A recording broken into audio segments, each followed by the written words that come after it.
जय हिंद dear student, today we are going to discuss about electric field and potential due to a uniformly charge sphere. देखो, एक अपने पास uniformly charge sphere है, ये है यूनिफॉर्मली चार्ज स्फीयर। ठीक है। अब अगर ये यूनिफॉर्मली चार्ज स्फीयर है तो इस पर अगर क्यू चार्ज आप देते हो तो क्यू चार्ज यूनिफॉर्मली डिस्ट्रीब्यूटेड हो जाता है over the surface of the sphere.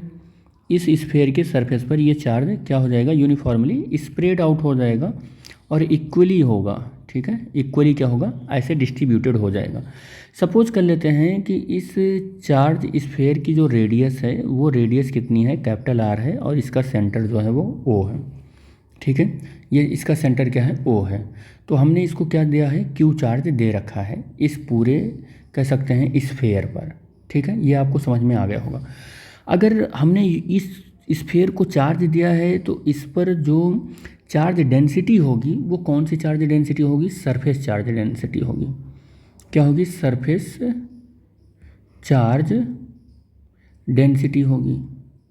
और अगर सरफेस चार्ज डेंसिटी है तो हम उसको सिग्मा से लिखेंगे, और surface charge density is equal to होता है क्यू अपान एरिया होता है, क्यू अपान एरिया होता है। तो sigma is equal to q और एरिया हो जाएगा ए, और sigma is equal to q और एरिया का वैल्यू हो जाएगा पाई आर स्क्वायर। एरिया का वैल्यू क्या हो जाएगा, 4 pi r square. 4 pi r square इसका एरिया होगा क्योंकि ये स्फीयर है, तो 4 पाई आर स्क्वायर हो जाएगा।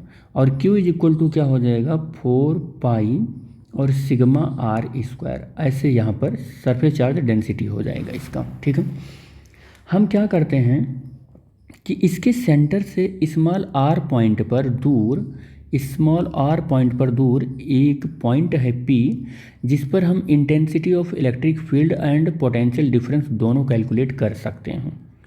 तो पी पॉइंट पर अगर मैं intensity of electric field calculate करूं तो पी पॉइंट पर इंटेंसिटी ऑफ इलेक्ट्रिक फील्ड हो जाएगा 1/4 पाई एप्सिलॉन नॉट, और क्यू अपान क्यू चार्ज इसको दिया गया है, और स्मॉल आर स्क्वायर हो जाएगा। और अगर मैं यहाँ पर इन सब को कांस्टेंट दिखा दूँ तो ये 1 अपान क्या हो जाएगा, आर स्क्वायर हो जाएगा। ये वैसा ही बिहेव दे रहा है जैसा कि एक पॉइंट चार्ज है। ठीक है, जैसा कि एक पॉइंट चार्ज है। और अगर पी पॉइंट पर मैं पोटेंशियल कैलकुलेट करूँ तो potential V is equal to 1/4 pi epsilon naught, और Q अपान क्या हो जाएगा, R हो जाएगा। और सबको अगर मैं कांस्टेंट मानकर चलूँ तो 1/R इसका रिलेशन आ जाएगा। और ये जो P पॉइंट है, ये P पॉइंट है कहाँ पर, अगर मैं इसको केस नंबर 1 मान लूँ, केस नंबर 1 मान लूँ तो ये क्या है, at a point outside the charged sphere. Charged sphere के बाहर है ये पी पॉइंट।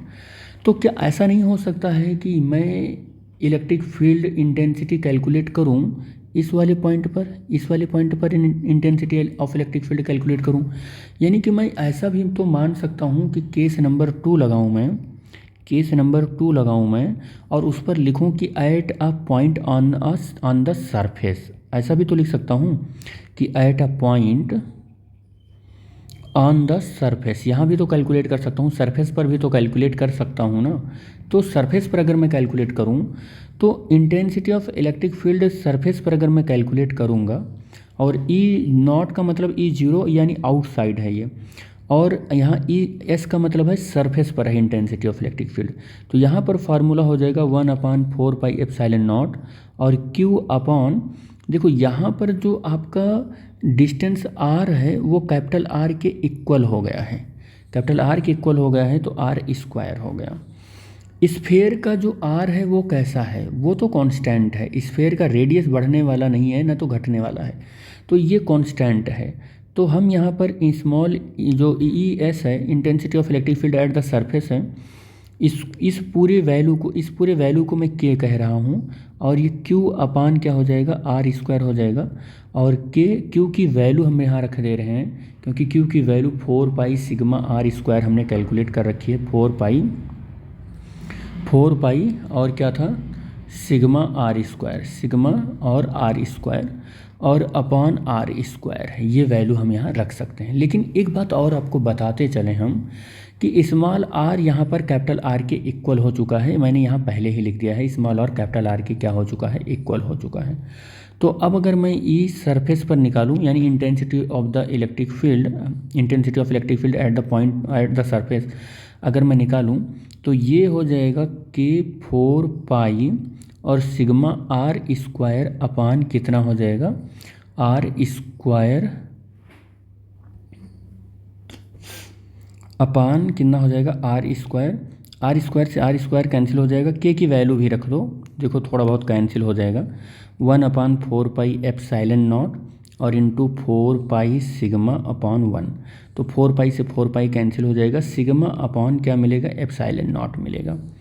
तो E S is equal to क्या मिलेगा, sigma upon 4 pi epsilon naught मिल रहा है, सॉरी एप्साइलन नॉट मिल रहा है केवल।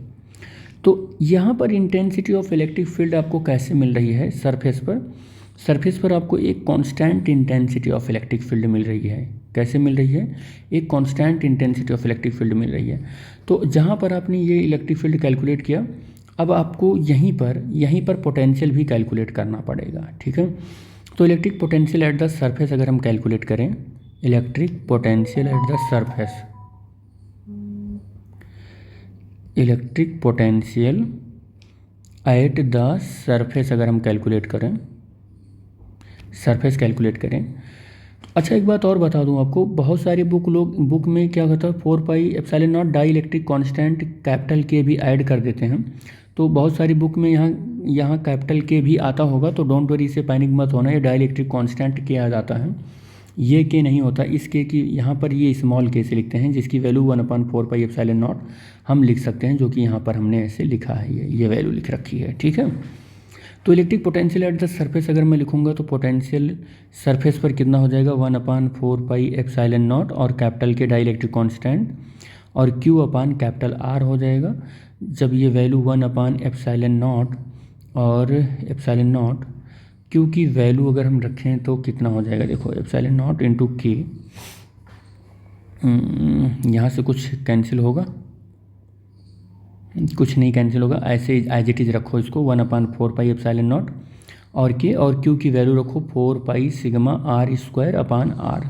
तो एक आर से एक आर कैंसिल, 4 पाई से 4 पाई कैंसिल हो जाएगा, sigma R upon epsilon naught into K आ जाएगा। ये कितना आ जाएगा, यही आ जाएगा। तो सरफेस पर हम देखें तो सिग्मा और एप्सिलॉन नॉट इंटू के और इंटू आर आ जाएगा, यहाँ से इतना आ जाएगा। तो एक चीज़ हमको दिख रहा है कि सरफेस पर देखो, यहाँ पर तो आर आया ही नहीं, और नहीं आया तो भी ये कांस्टेंट है। ये भी देखो यहाँ पर क्या है, ये एक तरीके से अगर आर को भी कांस्टेंट मान लें तो ये सरफेस पर पोटेंशियल भी कांस्टेंट ही है। तो 2 पॉइंट पर हमने intensity of electric field and potential calculate कर लिया, एक तो पी पर कैलकुलेट किया, एक सरफेस पर, एक अंदर में किसी भी पॉइंट पर कैलकुलेट कर लेते हैं, यहाँ कहीं पर भी कैलकुलेट कर लेते हैं। तो इनसाइड हम कह सकते हैं द चार्ज स्फीयर कह सकते हैं। तो केस नंबर हम 3 लगा लें, केस नंबर 3 अगर हम लगाएं, केस नंबर 3 जो कि क्या है, एट अ पॉइंट, क्या है, एट अ पॉइंट, और कहाँ पर हम कैलकुलेट करेंगे, इनसाइड द चार्ज्ड स्फीयर। तो अंदर पर अगर मैं इनसाइड कैलकुलेट करने चल रहा हूँ, तो इंटेंसिटी ऑफ इलेक्ट्रिक फील्ड क्या होता है, 1/4 पाई एप्सिलॉन नॉट और Q by small R square हो जाएगा। और यहाँ पर स्मॉल आर कैपिटल आर से छोटा है, और यहाँ पर स्मॉल आर कैपिटल आर के बराबर था, कौन से पॉइंट पर, ये इस वाले पॉइंट में, इसमें स्मॉल आर कैपिटल आर के बराबर था, और इस वाले पॉइंट में स्मॉल आर कैपिटल आर से बड़ा था, ठीक है। इस वाले तीनों कंडीशन में हमने लिख दिया। एक चीज़ आपको और बता दूं कि यहाँ पर जब आपने चार्ज दिया है, इस सेल को जब आपने चार्ज दिया है, तो जो अंदर जो चार्ज है वो अंदर तो किसी भी पॉइंट पर है नहीं, अंदर किसी भी पॉइंट पर तो है नहीं यहाँ चार्ज है। तो Q की वैल्यू अब क्या हो गई है, 0 हो गई है। Q की वैल्यू की 0 होने से इंटेंसिटी ऑफ इलेक्ट्रिक फील्ड क्या हो गया है, इंटेंसिटी ऑफ इलेक्ट्रिक फील्ड 0 हो गया है, इंटेंसिटी ऑफ इलेक्ट्रिक फील्ड 0 हो गया है। लेकिन अब ध्यान देना, intensity of electric field at every point तो 0 हो गया है, बट पोटेंशियल 0 नहीं हुआ। और क्यों 0 नहीं हुआ है ये बता दूं, V कांस्टेंट है अंदर। क्यों कांस्टेंट है, मैं ये भी बात बता देता हूँ कि क्यों कांस्टेंट है। अगर intensity of electric field shell के अंदर, या कह सकते हैं स्फीयर के अंदर 0 है, तो इसका ये मतलब हुआ कि work done inside the sphere zero है, और वर्क डन जीरो होने का ये मतलब हो गया कि अंदर की किसी भी पॉइंट पर पोटेंशियल क्या है, सेम है। क्योंकि अभी थोड़ी देर पहले या हम इससे पहले वाली वीडियो में क्या करवाए थे, इक्विपोटेंशियल सरफेस। तो जब वर्क डन जीरो आया था तो ये बता रहा था कि पोटेंशियल डिफरेंस जीरो है, ना कि पोटेंशियल जीरो है। इसका मतलब ये हुआ कि अंदर हर एक पॉइंट पर पोटेंशियल, किसी भी पॉइंट पर पोटेंशियल कैसा है, वो पोटेंशियल सेम है। पोटेंशियल सेम है लेकिन पोटेंशियल डिफरेंस कैसा है, जीरो है। तो हर एक पॉइंट पर अगर पोटेंशियल सेम है लेकिन पोटेंशियल डिफरेंस जीरो है तो हम ये कहेंगे कि वर्क डन करना ही नहीं पड़ेगा, किसी भी दो पॉइंट के बीच में चार्ज को मूव कराएंगे तो वर्क डन जीरो है। तो यहाँ पर अब पोटेंशियल ठीक वही होगा जो सरफेस पर होगा, जो कहाँ पर होगा, सरफेस पर होगा। और सरफेस पर पोटेंशियल आया था सिग्मा एप्सिलॉन नॉट और के और इनटू आर आया था, ये पोटेंशियल आया था। अब यहाँ पर हमको तीन केस मिल गए हैं, तीन केस हमको मिल गया है। क्या मिल गया है कि पोटेंशियल अंदर का यानी इनसाइड पोटेंशियल सरफेस के पोटेंशियल के बराबर आ गया है, सरफेस के पोटेंशियल के बराबर आ गया है। लेकिन इनसाइड जो इंटेंसिटी ऑफ इलेक्ट्रिक फील्ड है वो क्या आ गया है, जीरो आ गया है। अगर मैं ग्राफ ड्रॉ करना चाहूँ तो तीनों केस का ग्राफ देखो क्या होगा, ग्राफ क्या होगा तीनों केस का। आउटसाइड में हमने इंटेंसिटी ऑफ इलेक्ट्रिक फील्ड क्या कैलकुलेट की, K Q upon R square, यानी कि epsilon E naught proportional to R square. और आउटसाइड के बाद हमने सरफेस पर, एट सरफेस हमने क्या कैलकुलेट किया, सरफेस कैलकुलेट किया, E naught is equal to, देखो E naught is equal to surface पर, ई नॉट नहीं ई सरफेस, ई नॉट नहीं ई सरफेस हो जाएगा, ई सरफेस हो जाएगा। ई सरफेस पर सिग्मा अपान के एप्सिलॉन नॉट, सिग्मा अपान के एप्सिलॉन नॉट।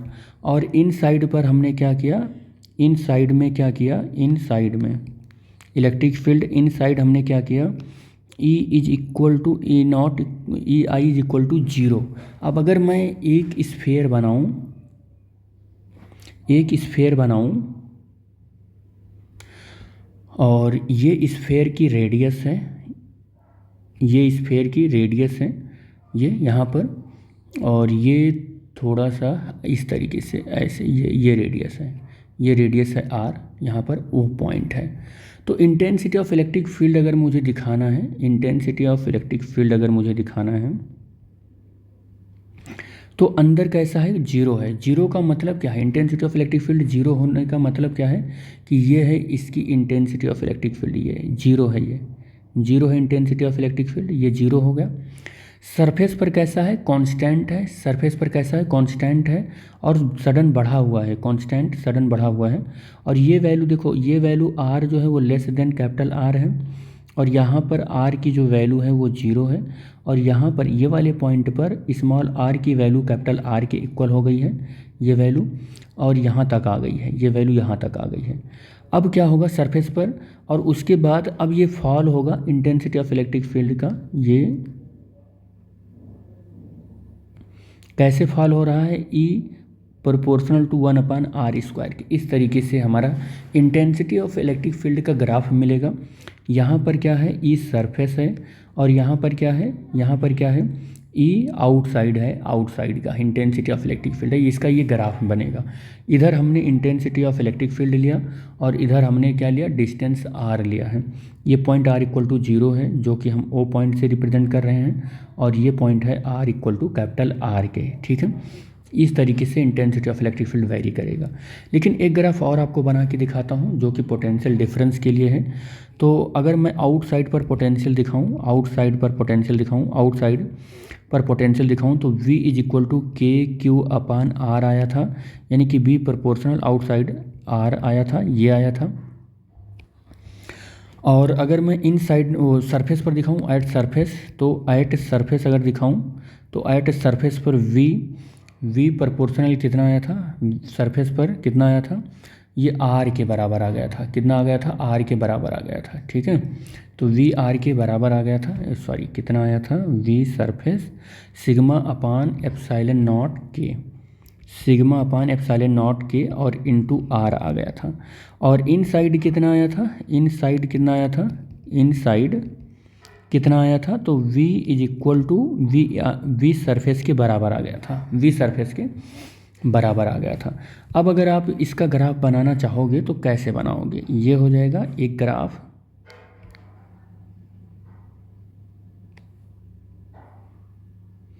ये इधर आप आर दिखा लेना और इधर आप इंटेंसिटी ऑफ इलेक्ट्रिक फील्ड, ऐसे मत, ऐसे ऐसे नहीं, ये इंटेंसिटी ऑफ इलेक्ट्रिक फील्ड हो जाएगा और ये थोड़ा सा, ये इसका रेडियस आर हो जाएगा, ये रेडियस आर हो जाएगा, ये इधर आप डॉट लाइन से ऐसे मिला लो इसको, ये आर की वैल्यू 0 हो गई है और ये स्मॉल आर कैपिटल आर के इक्वल हो गया है यहाँ पर।